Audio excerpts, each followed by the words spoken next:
لا إله إلا الله لا إله إلا الله لا إله إلا الله ما لنا رب سوى لا إله إلا الله لا إله إلا الله لا إله إلا الله ما لنا رب سوى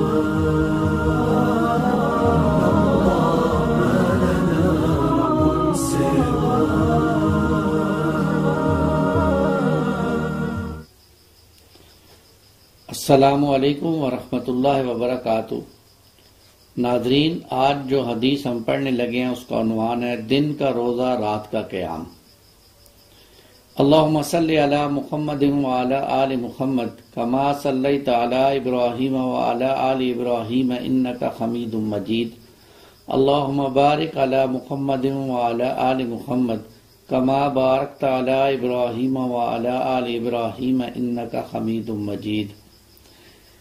عن عبداللہ بن عمر رضی اللہ تعالی عنہ ان رسول اللہ صلی اللہ علیہ وسلم قال الصیام والقرآن یشفعان للعبد یقول الصیام ای رب انی منعته الطعام والشہوات بالنہار فشفعنی فیہ ویقول القرآن منعته النوم باللیل فشفعنی فیہ فیشفعان۔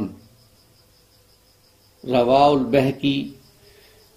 رب اشرح لی صدری ویسر لی امری واحلل عقدۃ من لسانی یفقہوا قولی واجعل لی وزیرا من اہلی آمین یا رب العالمین۔ آج جو حدیث ہم جس کا مطالعہ کر رہے ہیں اس کا ایک پس منظر ہے، اور پس منظر یہ ہے کہ جو ہی رمضان شروع ہوتا ہے تو ہم مسجدوں میں ہماری حاضری اچھی ہو جاتی ہے اور مسجدیں بھر جاتی ہیں، اور رات کی نماز میں کافی لوگ ہوتے ہیں، صبح فجر میں بھی کافی لوگ ہوتے ہیں۔ لیکن جیسے ہی جیسے آج ہمارے 8-10 دن ہو گئے تو اب مسجدوں میں کمی آنا شروع ہو گئی ہے، اور فرض نمازوں میں بھی کمی آنا شروع ہو گئی، اور نماز تراویح میں بھی کمی آنا شروع ہو گئی ہے۔ تو آج کی حدیث جو ہم پڑھیں گے اس حوالے سے کہ ہمیں ایک ترغیب حاصل ہو، جو رات کا قیام ہے، تراویح کی نماز ہے، اس کے بارے میں کتنا بڑا اجر ہے جو اللہ کے رسول نے ہمارے لیے بیان کیا۔ تو اب عبداللہ ابن عمر فرماتے ہیں کہ رسول اللہ صلی اللہ علیہ وسلم نے فرمایا الصیام والقرآن یشفعان للعبد، روزہ اور قرآن دونوں بندے کے حق میں سفارش کریں گے۔ یہ اللہ کے حضور کھڑے ہوں گے اور سفارش کریں گے۔ یقول الصیام، روزہ کہے گا اے رب انی منعته الطعام والشہوات بالنہار، اے میرے پروردگار میں نے اس بندے کو دن بھر کھانے پینے سے روکے رکھا اور اس کو خواہشات نفس پوری کرنے سے روکے رکھا۔ یعنی یہ کھا پی کچھ نہیں سکتا تھا، حلال رزق اس کے پاس ہوتا تھا لیکن یہ نہیں کھاتا تھا، اور بیوی موجود تھی لیکن بیوی سے تعلق نہیں قائم کر سکتا تھا، اس کی نفسی خواہشات سے ہم نے اس کو روکے رکھا، اور یہ ہے کہ یہ باقی بھی اس معاملات اس کے بہتر تھے، تو فشفعنی فی، تو اس کے حق میں میری سفارش قبول فرما۔ وَيَقُولُ القرآن، اور قرآن بھی کہے گا مَنَعْتُهُ النَّوْمَ بِاللَّيْلِ، اے میرے پروردگار میں نے اس کو رات کو سونے سے اور آرام کرنے سے روکے رکھا۔ یعنی رات کو یہ تراویح کی نماز پڑھتا تھا، کھڑا ہوتا تھا اللہ کے حضور۔ کئی لوگ تہجد بھی پڑھتے ہوں گے رات کو کھڑے ہو کے قرآن کے ساتھ۔ تو جب انسان تراویح کی نماز پڑھتا ہے، قرآن مجید سنتا ہے، تو یہ اس کے ساتھ رات بسر کرنا ہوتا ہے، تو یہ قرآن مجید اس کے حق میں سفارش کرے گا۔ لیکن جیسے آج ہم نے مسجدوں کو چھوڑ دیا ہے، قرآن سننا چھوڑ دیا، تو بتائیے پھر قرآن مجید کیسے ہماری سفارش کرے گا؟ تو ہمیں پھر سے مسجدوں میں آنا ہے، مسجدوں کا عبادت کرنا ہے۔ پورا مہینہ ہے یہ، ابھی 10 دن کے بعد یہ نہیں کہ رمضان ختم ہو گیا، یہ پورے 3 عشرے ہیں جن کے اندر ہم نے کمر بستہ ہو کر اللہ کی بندگی کرنی ہے تاکہ زیادہ سے زیادہ نیکیوں کو سمیٹ سکے، اور آخری عشرے میں تو ہم نے کوشش کر کے لیلۃ القدر تلاش کرنی ہے۔ تو قرآن مجید کے ساتھ رات بسر کرنا، اس کے ساتھ اپنے آپ کو لگانا، اور اس کے لیے کچھ تھوڑی سی تفسیر پڑھ لینا۔ گھر واپس آ کے عشاء کی نماز و تراویح پڑھ کے آئے ہیں تو تھوڑی سی جو ہے وہ تفسیر پڑھ لیں، کوئی ترجمہ پڑھ لیں، اور آگے بڑھ کر یہ ہے کہ کسی اچھے قاری کی تھوڑی سی تلاوت سن لیں۔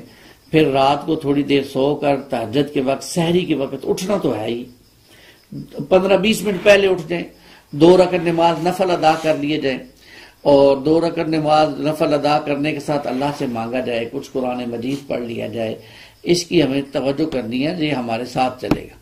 اور ہمارے اسلاف کا یہی طریقہ ہے۔ آپ دیکھیں رسول اللہ صلی اللہ علیہ وسلم کا اپنا جو معمول تھا، آپ ہر سال جبرائیل کے ساتھ قرآن مجید کا دور کرتے تھے، آپ سناتے تھے، جبرائیل سنتے تھے، جبرائیل سناتے تھے، آپ سنتے تھے۔ پھر آخری جو رمضان آیا آپ کی زندگی میں، آپ نے اپنی زندگی میں 2 دفعہ دور کیا جبرائیل کے ساتھ۔ پھر آپ کے بعد آپ کے صحابہ کا معمول کیا تھا کہ صحابہ کرام رات کو لمبی تراویح پڑھا کرتے تھے۔ یعنی کئی صحابہ کے بارے میں آتا ہے کہ وہ کہتے ہیں کہ ہم جس مسجد میں نماز پڑھتے تھے امام کے ساتھ، امام 100 آیات سے بڑی سورت پڑھتے تھے، جس کے اندر 100 آیات سے زیادہ ہوتی تھی، تو ہم اپنی لاٹھیوں پر سہارا لے لیا کرتے تھے۔ ظاہری بات ہے تھکاوٹ ہوتی ہے جب انسان کھڑا ہو جاتا ہے۔ اور جب ہم گھروں کو لوٹتے تھے تو اپنے خادموں کو کہتے تھے جلدی جلدی کھانا لے آؤ، کہیں سحری کا وقت ختم نہ ہو جائے۔ یہ تھی صحابہ کا معمول تھا، اور صحابہ ایسی تراویح پڑھتے تھے، رات پوری عبادت میں گزر جاتی تھی، اللہ کے کلام کے ساتھ اور اللہ کی جناب ذکر کے ساتھ، اللہ کی جناب عبادت کے ساتھ گزر جاتا تھا۔ لیکن آج ہم دیکھیں ہمارے ہاں یہ سسٹم نہیں ہے، تراویح پڑھ کے بھی ہمارے ہاں فوراً ہی جو ہے وہ مسجدوں کو تالا لگ جاتا ہے، ہم لوگ گھروں میں چلے جاتے ہیں۔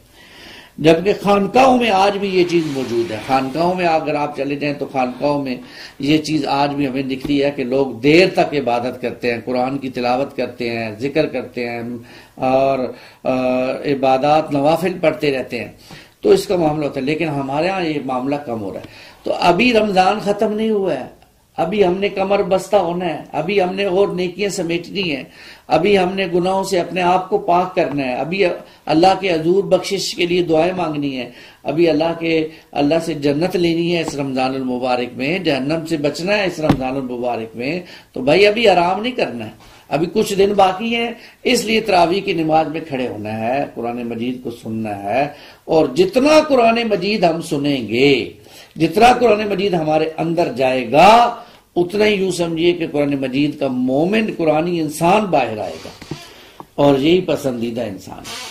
آپ معلوم ہے کہ اس قرآن مجید نے صحابہ کی زندگیاں بدل دی۔ وہ لوگ، آپ اندازہ کریں، وہ لوگ جن کے بارے میں حال ہی کہتا ہے کبھی پانی پینے پلانے پہ جھگڑا، کبھی گھوڑا آگے بڑھانے پہ جھگڑا، وہ لوگ جب قرآن کو انہوں نے پڑھا، قرآن کو تھاما، وہ وقت کے امام بن گئے۔ آپ دیکھیں اللہ نے ان کو انعام دیا یا نہیں دیا، اس دنیا میں دیا۔ اور ہمارا معاملہ کیا ہوا؟ جیسے اقبال نے کہا، وہ زمانے میں معذب تھے مسلمان ہو کر، تم خار ہوئے تارک قرآن ہو کر۔ آج ہم نے قرآن کو چھوڑ دیا ہے، تو ہمارا معاملہ کیا ہے کہ ہمارا معاملہ یہ ہو گیا کہ آج ہم ذلیل و رسوا ہیں پوری دنیا میں۔ ہم میں سے اکثر قرآن مجید کی تلاوت ہی نہیں کرتے، کوئی 2-4 کرتے ہیں، ان کی بھی شاید صحیح نہ ہو، تلفظ ہی ٹھیک نہ ہو۔ تو سب سے پہلی بات یہ ہے کہ ہم نے قرآن کے ساتھ، قرآن کو سیکھنا ہے، قرآن کے ساتھ راتیں بسر کرنی ہے۔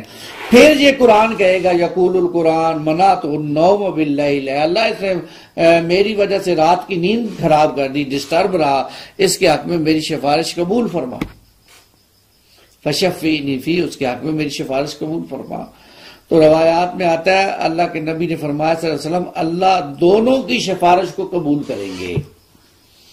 اب میں نے اور آپ نے یہ دیکھنا ہے کہ ہمارا روزہ ایسا ہے کہ اللہ اس کی سفارش، اور وہ ہمارے لیے سفارش کرے اللہ کے حضور۔ کیا ہمارا قرآن سننا ایسا ہے کہ قرآن سفارش کرے ہماری اللہ کے حضور؟ یعنی روزے میں ہم جھوٹ تو نہیں بولتے، روزے میں ہم کسی کی غیبت تو نہیں کرتے، روزے میں کوئی اور غلط کام تو نہیں کرتے جس سے نیکیاں ضائع ہو جاتی ہیں، اور رات کو تراویح کی نماز میں قرآن مجید جب سنتے ہیں تو کیا ہمیں قرآن مجید کی سمجھ آ رہی ہوتی ہے، یا ہم اس کا ترجمہ سیکھنے کی کوشش کر رہے ہیں یا نہیں کر رہے ہیں، یا قرآن مجید کو سمجھنے کے لیے ہم نے کسی عالم سے رابطہ کیا ہے یا نہیں کیا ہے؟ یہ ساری باتیں ہیں جو مجھے اور آپ کو سوچنی پڑیں گی۔ قرآن مجید پھر اللہ کے حضور میری اور آپ کی سفارش کرے گا۔ تو روزہ اپنی جگہ سفارش کرے گا، قرآن اپنی جگہ سفارش کرے گا۔ جب آپ اندازہ کریں اگر ہم نے دونوں صحیح طرح سے دونوں اللہ کے حضور سفارش کر دیں گے تو کتنا بڑا رتبہ ملے گا جی، بتائیے۔ تو اگر ہم نہیں کریں گے تو پھر معاملہ آج ہمارے سامنے ہے۔ ہمارے ہاں تلاوت کا معمول شروع میں لوگ قرآن مجید کو کھولتے ہیں رمضان میں، لیکن پھر اس کو بھی بند کر کے رکھ دیتے ہیں۔ یہ طریقہ مناسب نہیں ہے۔ قرآن کے ساتھ تو ہماری شب و روز گزرنے چاہیے، آنا اللیل والنہار والی کیفیت بننی چاہیے۔ صحابہ کا معمول ہے، آپ کو رسول اللہ صلی اللہ علیہ وسلم ساری رات قرآن کھڑے ہو کے پڑھتے تھے، ساری رات۔ یہی حال سیدنا عثمان کے بارے میں آتا ہے رضی اللہ تعالیٰ عنہ، آپ 3 دن میں قرآن مجید مکمل کر لیتے تھے، 10 پارے روز پڑھتے تھے۔ آج ہم 1 پارہ بھی نہیں پڑھ سکتے، 1 پارہ بھی نہیں سن سکتے۔ سوچئے نا ہمارے ایمان کتنے کمزور ہو گئے کہ قرآن کے ساتھ ہمارا کوئی گزر بسر ہی نہیں ہو رہا۔ تو خدا را قرآن کے ساتھ ہم کچھ وقت رات کو بشر کریں تو یہ قرآن مجید ہمارے لیے قیامت والے دن اللہ کے حضور یہ کہے گا کہ اللہ اس نے مجھے میری وجہ سے رات کی نیند خراب کی، رات کو کھڑا رہا، یہ ترجمہ سنتا رہا، یہ خلاصہ سنتا رہا، یہ تفسیر پڑھتا رہا، اس کے حق میں میری سفارش قبول فرما۔ تو روایات میں آتا ہے اللہ دونوں کی سفارش کو قبول فرمائیں گے۔ اللہ مجھے اور آپ کو بھی ان لوگوں میں شامل فرمائے، آمین یا رب العالمین۔ اقول قولی ھذا استغفر اللہ لی ولکم ولسائر المسلمین والمسلمات۔